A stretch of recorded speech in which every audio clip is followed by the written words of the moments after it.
Good morning, students. In this video, I am going to explain the remaining portion of chapter 14. In previous video, I explained some method to check the conductivity of substance or liquid with tester. Now we use another effect of an electric current to make another kind of the tester. We use the magnetic effect of the current to make this tester. As I already tell you in the previous video that three effects are produced after the flow of current, that is heating effect, chemical effect and magnetic effect. So we use the tester using the magnetic effect of the current. Now see here is a circuit in which bulb is glowing. It means कि circuit complete है, circuit में से हमारा current flow कर रहा है और जिसकी वजह से बल्ब क्या ग्लो कर रहा है. तो जैसे ही करंट फ्लो करता है, जैसे ही करंट सर्किट में फ्लो करता है तो वो इस तरह से अपने अराउंड का एक मैग्नेटिक फील्ड क्रिएट कर लेता है. जैसे जैसे करंट सर्किट में फ्लो करता जाता है, जब सर्किट में करंट फ्लो करेगा तब हमेशा वो अपने साथ क्या इस तरह से मैग्नेटिक फील्ड को प्रोड्यूस करेगा. तो इसी मैग्नेटिक फील्ड को यूज़ करके हम एक टेस्टर बनाएंगे. देखो कैसे काम करते हैं. See another tester. आपने क्या करना है, एक एम्प्टी ट्रे लेनी है मैच बॉक्स की.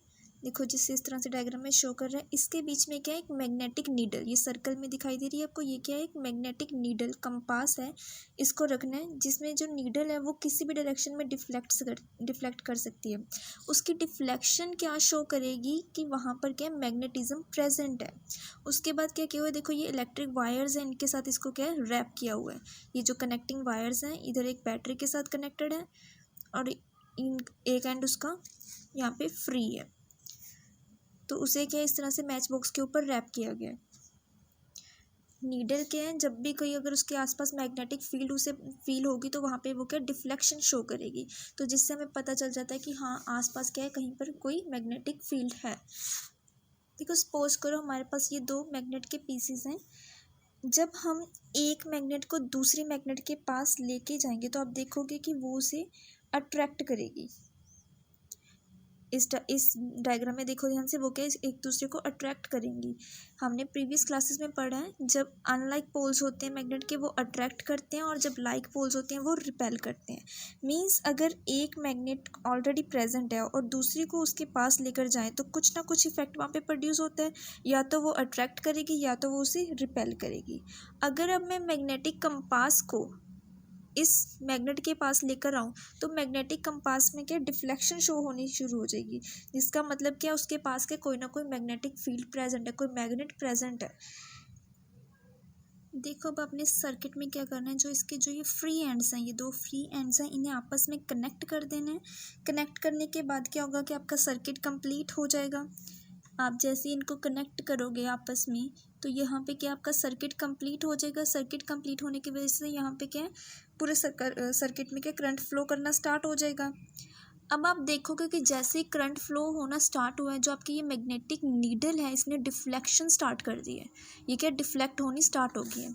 जैसे ही आप ये फ्री एंड्स को फिर से ओपन कर दोगे आप देखोगे कि ये मैग्नेटिक नीडल है वो डिफ्लेक्शन को स्टॉप कर देगी, डिफ्लेक्ट होना बंद कर देगी. जब आपने फ्री एंड्स को ज्वाइन किया था तो मैग्नेटिक नीडल क्या कर रही थी, डिफ्लेक्ट करती. लेकिन जैसे ही आप इसे ओपन कर दोगे आप देखोगे कि ये मैग्नेटिक नीडल है डिफ्लेक्ट करना बंद कर दी है.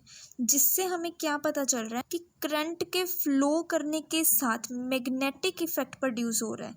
सर्किट में क्या प्रोड्यूस हो रहा है, साथ में मैग्नेटिक इफेक्ट प्रोड्यूस हो रहा है, जिसकी वजह से जो मैग्नेटिक नीडल है वो डिफ्लेक्शन शो कर रही थी. जैसे ही करंट स्टॉप हुआ मैग्नेटिक नीडल ने भी डिफ्लेक्शन बंद कर दी. इसकी हेल्प से हम क्या अपने सॉल्यूशन की इसी तरह से कंडक्टिविटी चेक कर सकते हैं. जो सॉल्यूशन कंडक्टर होंगे वो अपने अंदर से करंट पास कर देंगे, जिसकी वजह से क्या मैग्नेटिक नीडल क्या डिफ्लेक्ट करना स्टार्ट कर देगी. तो वो सॉल्यूशन से हमें पता चलेगा कि वो कंडक्टर है. अगर मैग्नेटिक नीडल डिफ्लेक्ट नहीं करेगी तो वो सॉल्यूशन क्या कंडक्टर नहीं होंगे. देखो अब इस टेस्टर की हेल्प से हम किस तरह से अपने सॉल्यूशंस की कंडक्टिविटी चेक करेंगे. हमने यहाँ पे क्या एक बीकर में एक सॉल्यूशन ले लिया, कोई भी सॉल्यूशन हो सकता है वो, चाहे वो वाटर सिंपल हो, लेमन जूस हो, विनेगर हो, मिल्क हो. जिस सब्सटेंस की आपने जिस सॉल्यूशन लिक्विड की कंडक्टिविटी चेक करनी है वो आप यहाँ पे ले सकते हो. इस टेस्टर की एक और एडवांटेज है ये कि ये स्मॉल, चाहे करंट जितना भी सॉल्यूशन में स्मॉल हो, मैग्नेटिक नीडल के स्मॉल करंट पे भी डिफ्लेक्शन शो कर देती है। इसलिए हम इन्हें वीक करंट जहाँ पे हो वहाँ पर भी टेस्टिंग के लिए यूज़ कर सकते हैं। देखो अब टेस्टिंग होगी कैसे। See here is a tray, magnetic compass, connecting wires, battery to supply the current and solution whose conductivity we have to check। अब क्या करना है, आपने इस जो ये वायर्स हैं इनके फ्री एंड्स को इस सॉल्यूशन में डिप करना है। जैसे ही आप डिप करोगे, अगर तो हमारा सॉल्यूशन कंडक्टर हुआ, गुड कंडक्टर हुआ, तो वो अपने अंदर से करंट को पास होने देगा। मीन्स यहाँ पे क्या सर्किट क्या कंप्लीट हो जाएगा। अगर तो ये गुड कंडक्टर हुआ हमारा जो सॉल्यूशन है, तो वो अपने अंदर से करंट को पास होने देगा। करंट को अगर वो पास होने देगा तो मीन्स यहाँ पे हमारा सर्किट क्या कंप्लीट हो जाएगा। सर्किट आगे अगर करंट हमारा सर्किट कंप्लीट हो जाएगा तो मीन्स हमारे सर्किट में पूरा क्या करंट फ्लो कर रहा है। करंट फ्लो करने के साथ साथ क्या वहाँ पे मैग्नेटिक इफेक्ट भी प्रोड्यूस होगा। अगर मैग्नेटिक इफेक्ट मीन्स अगर यहाँ पे वायर्स में कहीं मैग्नेटिक इफेक्ट है, देखो हमने यहाँ पे वायर्स में इस मैच बॉक्स के ऊपर वायर्स को रैप किया, अगर यहाँ पे करंट फ्लो कर रहा है तो उसके साथ साथ क्या वहाँ पे मैग्नेटिज्म भी प्रोड्यूस होगी। अगर वहाँ पे मैग्नेटिज्म प्रोड्यूस होगी तो मैग्नेटिक नीडल क्या डिफ्लेक्शन करना स्टार्ट कर देगी। तो इससे हमें क्या पता चल जाएगा कि हमारा सॉल्यूशन क्या है, कंडक्टर था, जिसकी वजह से क्या करंट फ्लो करना शुरू हो गया पूरे सर्किट में और हमारी जो मैग्नेटिक नीडल ने डिफ्लेक्शन स्टार्ट कर दी। लेकिन अगर हमारा सॉल्यूशन कंडक्टर नहीं हुआ, वो क्या अपने अंदर से यहाँ पे करंट पास नहीं होने देगा, करंट पूरे सर्किट में कम्प्लीटली फ्लो नहीं करेगा, तो ना ही वहाँ पे कोई मैग्नेटिक फील्ड प्रोड्यूस होगी, तो हमारी जो नीडल है वो डिफ्लेक्शन शो नहीं करेगी। इस तरह से हम अपने सॉल्यूशंस की कंडक्टिविटी चेक कर सकते हैं। मीन्स अगर मैग्नेटिक नीडल जो है डिफ्लेक्ट करे तो हमारा सॉल्यूशन क्या गुड कंडक्टर ऑफ इलेक्ट्रिसिटी है, लेकिन अगर मैग्नेटिक नीडल डिफ्लेक्ट ना करे तो वो क्या है हमारे पास पुअर कंडक्टर ऑफ इलेक्ट्रिसिटी है, जो हमारा सॉल्यूशन है। Now see in the book, here is a question. देखो क्या कह रहे हैं कि when the free ends of a tester do not touch each other there is an air gap between them. See like in this figure क्या है कि free ends क्या आपस में टच नहीं कर रहे हैं और यहाँ पे क्या बीच में एयर का गैप है, और हमें पता है कि एयर है जो वो क्या पुअर कंडक्टर ऑफ इलेक्ट्रिसिटी है। जब हमारे ऐसे फ्री एंड्स पड़े हैं उनके वो आपस में कनेक्ट नहीं है तो वहाँ पे क्या है करंट प्रोड्यूस नहीं होगा, बिकॉज एयर क्या है पुअर कंडक्टर ऑफ इलेक्ट्रिसिटी, और तो यहाँ पे करंट क्या पास नहीं करेगा। लेकिन जब लाइटनिंग होती है, लाइटनिंग मीन्स जब बिजली चमकती है, आपने देखा होगा, तो उस टाइम हम कहते हैं कि कहाँ यहाँ पर बिजली गिर गई, तो तब वो लाइटनिंग है जो वो एयर से ट्रैवल करके नीचे आती है, तो वहाँ पर एयर कैसे कंडक्टर बन गई। मीन्स हमने अभी कहा कि जो फ्री एंड्स हैं वो कंडक्ट नहीं करेंगे जब तक आपस में अटैच नहीं हो, बिकॉज उनके बीच में क्या एयर है और एयर क्या बैड कंडक्टर है। बट ड्यूरिंग लाइटनिंग क्या होता है कि जो एयर है वो कंडक्ट कर जाती है। इसका मतलब कुछ और भी मटीरियल्स हैं जिनको हम पहले बैड कंडक्टर बोल रहे थे वो गुड कंडक्टर बन सकते हैं। देखो जिस दिन लाइटनिंग होती है उस दिन होता क्या है, ड्यू टू थंडरिंग क्या होता है कि जो क्लाउड्स हैं हमारे उसके अंदर क्या वाटर है मिनरल्स और भी बहुत सारे आयंस हैं, तो इस तरह से वहाँ पे बहुत सारा चार्ज इकट्ठा हुआ होता है। लेकिन जिस दिन थंडरिंग और लाइटनिंग होती है उस दिन इतना ज़्यादा चार्ज एकमुलेट हो जाता है, वो इस तरह से आपस में सेपरेट हो जाते हैं, ऊपर की साइड पॉजिटिव चार्जेस और नीचे की साइड के नेगेटिव चार्जेस, और यहाँ पे हमारे जो सरफेस है वहाँ पे क्या पॉजिटिव चार्ज इंड्यूस हो जाते हैं। अब थंडरिंग की वजह से पूरी स्पीड हाई की वजह से वहाँ पे क्या इतना ज़्यादा चार्ज एकमुलेट हो जाता है कि वो वहाँ पे वोल्टेज जो है वो बहुत ज़्यादा हाई हो जाती है। इतनी ज़्यादा चार्ज की वजह से वहाँ पे क्या एयर कुछ टाइम के लिए क्या इलेक्ट्रोस्टैटिक फील्ड, वहाँ पे क्या इलेक्ट्रोस्टैटिक फील्ड जनरेट हो जाती है। ये जो नेगेटिव चार्ज है क्लाउड्स के वो इस तरह से नीचे की तरफ, और यहाँ पे क्या है सरफेस के ऊपर क्या पॉजिटिव चार्ज वो इस तरह से ऊपर का, इस तरह से वहाँ पे क्या लाइटनिंग, ये जो पॉजिटिव और चार्जेस नेगेटिव चार्जेस हैं इस तरह से यहाँ पे क्या लाइटनिंग प्रोड्यूस कर देते हैं। इसलिए वहाँ पे एयर कुछ कंडीशंस की वजह से अंडर सर्टेन एटमॉस्फेरिक कंडीशंस की वजह से वहाँ पे क्या कंडक्टर बन जाती है, वहाँ पे क्या इलेक्ट्रोस्टैटिक फील्ड जनरेट कर देती है due to the high accumulation of the charges. So it shows that some material under certain conditions may become good conductor। इसीलिए हम कभी भी मटेरियल को गुड हमेशा क्या गुड कंडक्टर और बैड कंडक्टर की कैटेगरी में डिवाइड करते हैं। हायर क्लासेस में आप पढ़ोगे गुड ओनली कंडक्टर और इंसुलेटर। कंडक्टर का मीन्स जो कंडक्ट कर सकते हैं, इंसुलेटर जिनके अंदर से बिल्कुल ही करंट पास नहीं हो सकता। लेकिन इसीलिए हम लोगों ने कुछ मटेरियल्स को गुड कंडक्टर और बैड कंडक्टर में डिवाइड किया बिकॉज वो जो बैड कंडक्टर्स हैं वो under certain condition, not all materials, some materials under certain conditions वो क्या गुड कंडक्टर बन सकते हैं. See in your books hairline written actually under certain conditions most materials can conduct. कुछ कंडीशंस के अंदर कहते हैं कि जो मटेरियल्स हैं वो कंडक्ट करना स्टार्ट कर देते हैं, जैसे मैंने आपको भी एयर की एग्जांपल दी. That is why it is preferable to classify materials as good conductors and poor conductors instead of classifying as conductors and insulators. Underline this line.